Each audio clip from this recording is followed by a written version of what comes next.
Dies irae, dies illa, salve seculum in favilla, teste David cum sibylla. Un sondage en eau trouble. C'est le titre que j'ai donné à mon intervention de ce jour parce que je me sens moralement obligé, comme prêtre de l'Église catholique, et bien sûr ne parlant qu'en mon nom, de dire publiquement mon désaccord avec les méthodes de travail de la commission prétendument indépendante, la CIAS, car il faut être précis. L'extrême gravité du sujet l'exige. Le rapport d'une telle commission ne devrait résulter que de la consultation d'archives et d'auditions de témoins ou de lecture de dépositions écrites, certainement pas en y rajoutant les méthodes propres au sondage. Or, c'est ainsi qu'a travaillé la commission. Et je me fie ici à un spécialiste.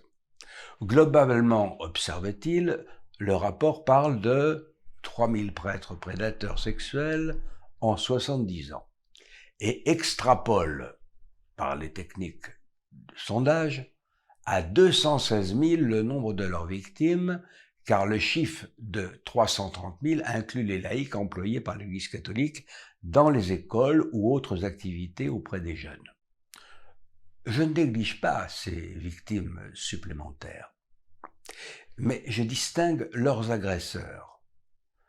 Les prêtres, à cause de leurs vœux religieux et des fonctions particulières qu'ils exercent, sont revêtus d'une autorité sacrée.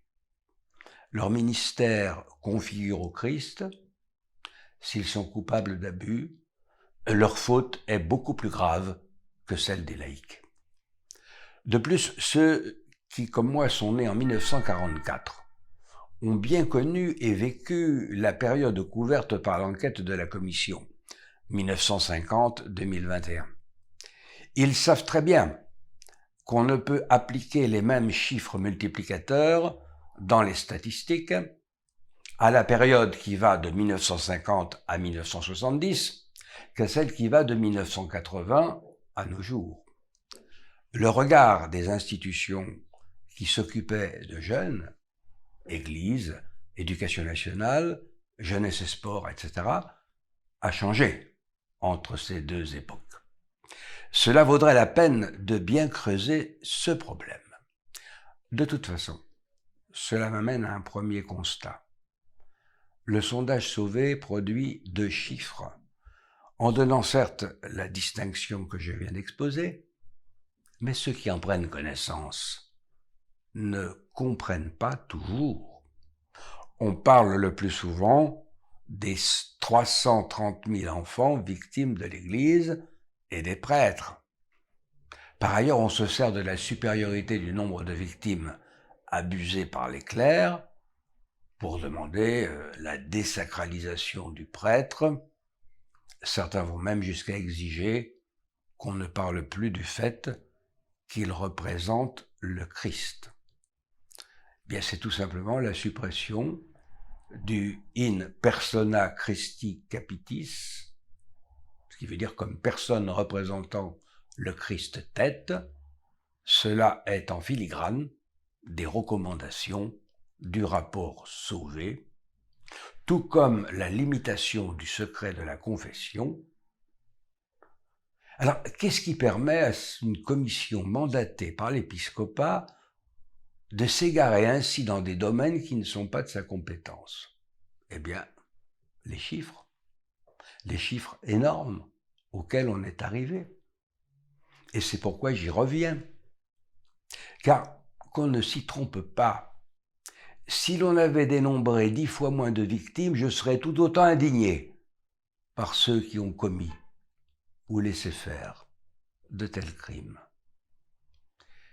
Si je pointe du doigt ces chiffres, c'est uniquement parce que les auteurs du sondage, comme une partie de la presse, ainsi que le catholicisme libéral et moderniste qui en ce moment s'en donnent, si j'ose dire, à cœur joie dans ces journaux habituels, veulent en tirer profit pour transformer et détruire l'Église catholique.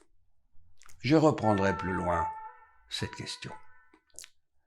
Pour l'instant, je reviens donc au seul chiffre qui m'intéresse. 216 000 victimes de 3 000 prêtres, soit 72 victimes par prêtre. Or, la commission Sauvé a interrogé 243 victimes directement et 2819 par lettre ou email. En tout, on arrive à 3062. Et c'est là que commence la méthode des sondages. L'IFOP a introduit un multiplicateur, comme on le fait pour tout sondage. Les résultats sont le produit du travail d'une chercheuse de l'INSERM qui a transformé, selon ses critères de projection, ces données en ce chiffre précis. Pour être encore plus clair, on serait bien en peine, par exemple, de mettre un nom sur chacune des 216 000 victimes, tout comme sur les 3 000 prêtres coupables. Peut-être réussira-t-on à y parvenir quand on arrivera à l'indemnisation des victimes, voire de leurs familles, qui se manifesteront jusqu'aux arrière-petits-neveux, lesquels ne manqueront pas d'avocats pour les conseiller. Quant aux 3000 prêtres, eh bien, il faudra aussi donner des noms. Ce beau travail de l'INSERM, eh bien, il a été confié à Madame Nathalie Bajos, personne, bien sûr, très diplômée et bien connue, mais responsable de l'équipe genre dans cet organisme public. Elle travaille, dit-elle, je cite, en interrogeant les inégalités sociales de santé, en croisant la sociologie du genre et la sociologie de la santé, et en convoquant une perspective. Fin de citation. Immédiatement, on voit que cette personne se situe en opposition à l'Église catholique avec le genre. C'est son droit. Mais cela montre qu'elle n'avait pas sa place dans les travaux de cette commission indépendante. Aucun prêtre n'en faisait partie. Aucun adversaire de l'Église n'aurait dû y avoir sa place. Consultez aussi la liste des ouvrages de Madame Bajos. Je cite, « La contraception, levier réel ou symbolique de la domination masculine », puis cet autre titre, « Les enjeux contemporains de la légalisation de l'avortement ». D'autres personnalités auxquelles M. Sauvé a fait appel posent aussi question, comme le psychanalyste Jean-Pierre Winter. Et je ne dis pas cela parce que je suis offusqué de la présence de non-catholiques. Je me réjouis, par exemple, de la présence du juge Jean-Pierre Rosenzweig, mais je récuse la présence de personnes manifestement hostiles à l'Église catholique. Ensuite, je le dis comme je le pense et sans méchanceté.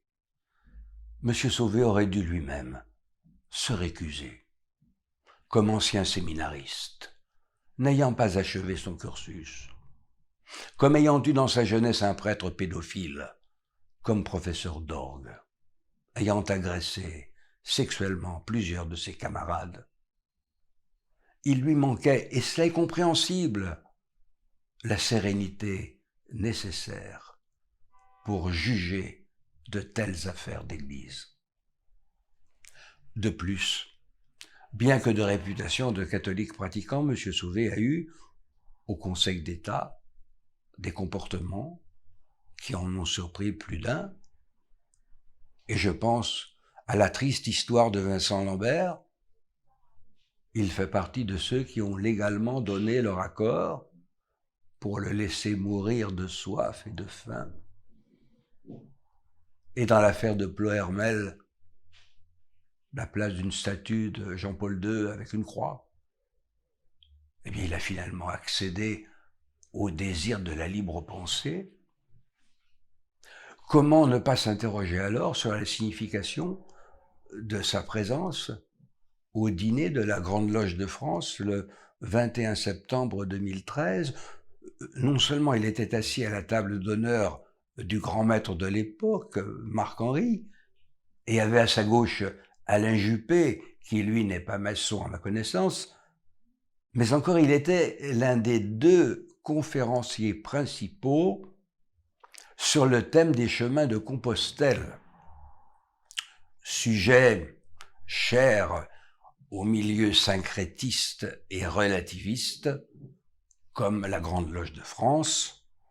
C'est là d'ailleurs une des causes de son irrégularité face à la franc-maçonnerie universelle, qui ne reconnaît que la Grande Loge nationale française, imposant à chacun de ses membres la croyance en un Dieu révélé, sans chercher à promouvoir une idée de Dieu particulière à la franc-maçonnerie.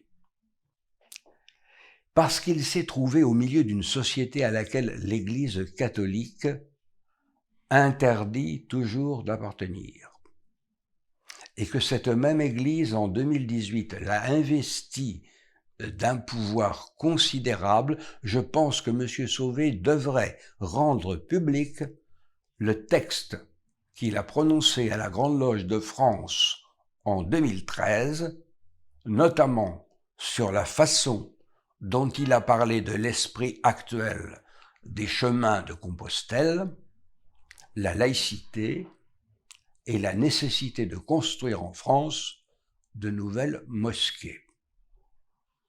Tout cela n'entache pas le caractère important de sa carrière politique, ni l'incontestable qualité de ses études et de sa formation.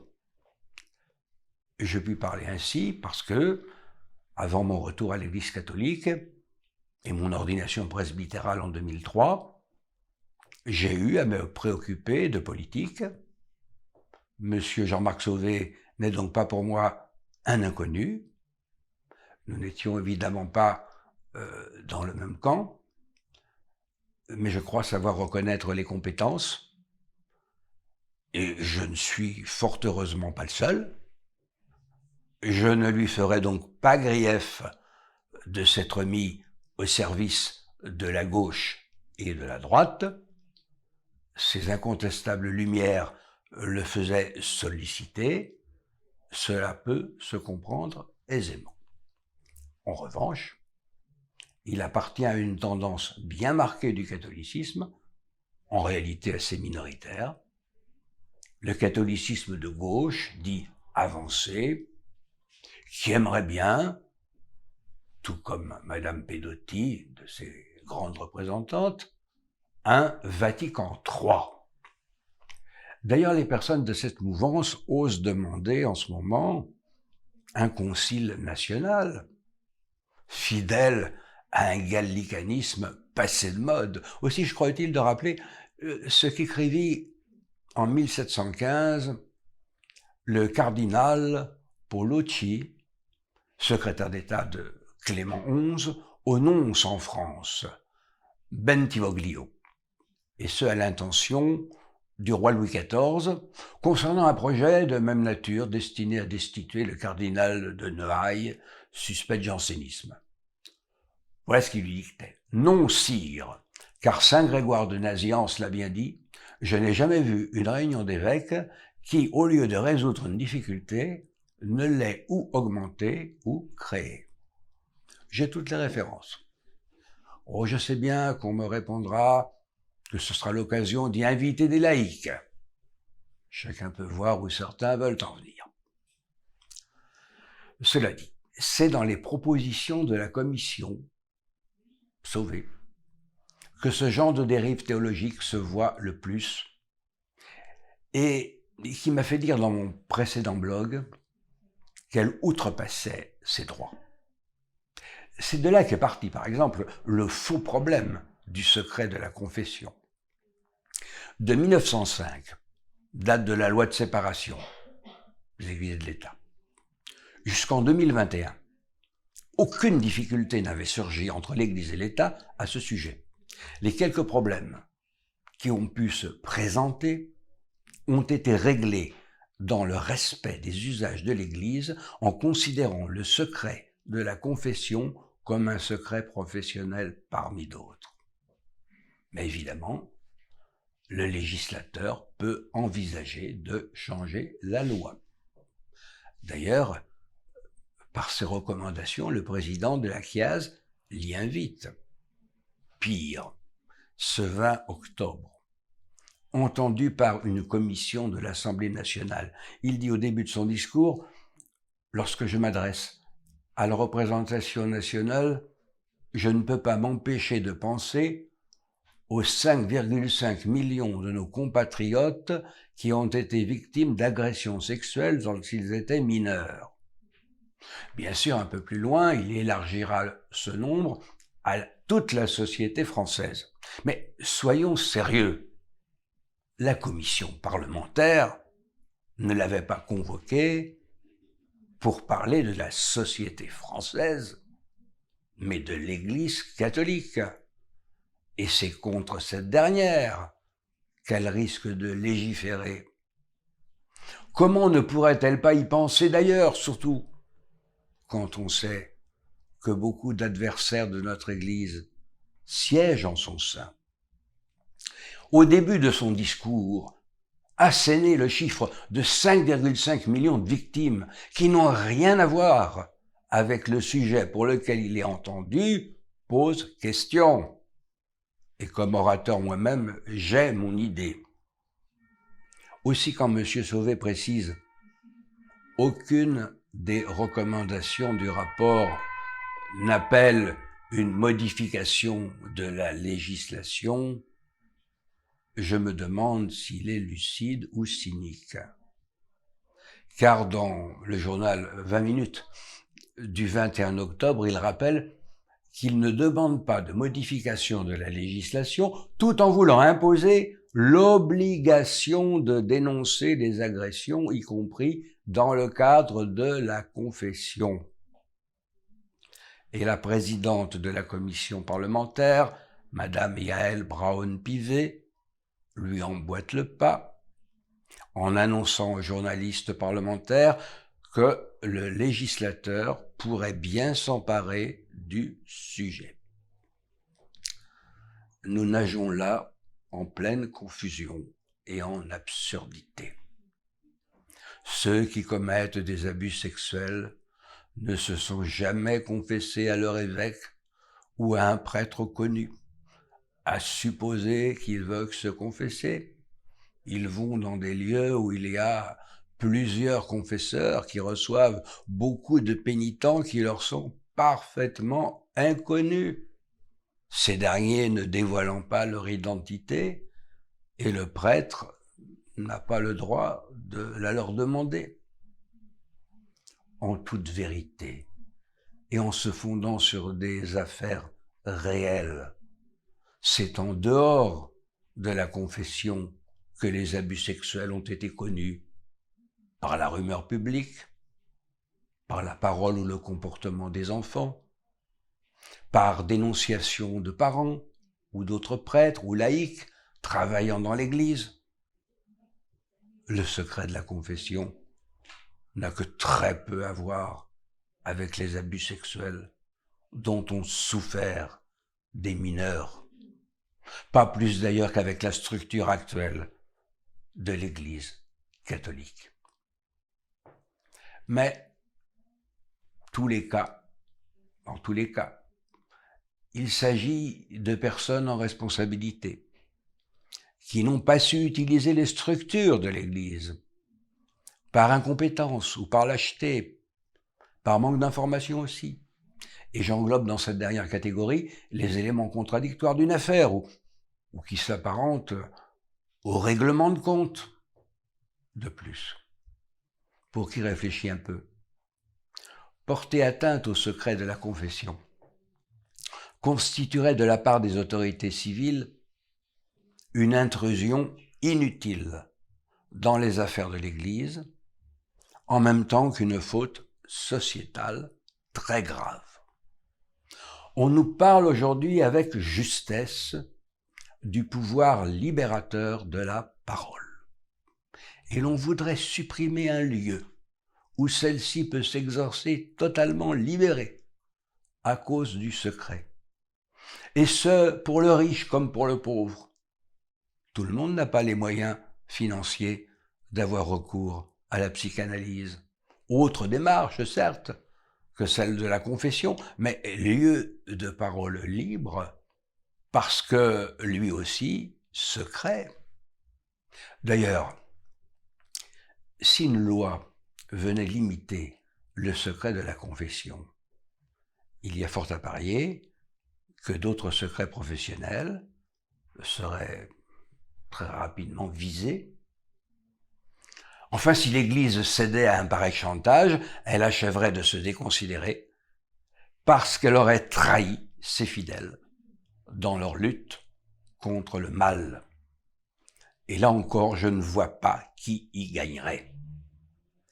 Les 45 recommandations de la Chiase peuvent toutes mener à une transformation radicale du catholicisme qui débouchera sur un schisme dans lequel elles auront une grande part de responsabilité. En même temps que les catholiques qui céderaient. Aussi n'est-il pas étonnant que les contestataires de la forme traditionnelle de l'Église s'empressent de les rallier avec une surenchère très habile, utilisant l'air du temps. Ainsi, le journal Le Monde titre « Pédocriminalité dans l'Église, le rapport Sauvé a mis en pleine lumière les ravages de la sacralité excessive placée sur le prêtre. » Et une tribune de la sociologue Danielle Hervieux-Léger suit, résumée ainsi par le journal. Elle estime que les abus auxquels se sont livrés certains prêtres sont le résultat d'un système clérical qui relève du naufrage. Pour en sortir, elle préconise que la prêtrise soit ouverte aux hommes mariés et aux femmes. Nous y voilà. Très honnêtement, on ne voit pas le rapport. Oh, bien sûr, vous me direz que les recommandations du rapport Sauvé ne vont pas explicitement jusque-là.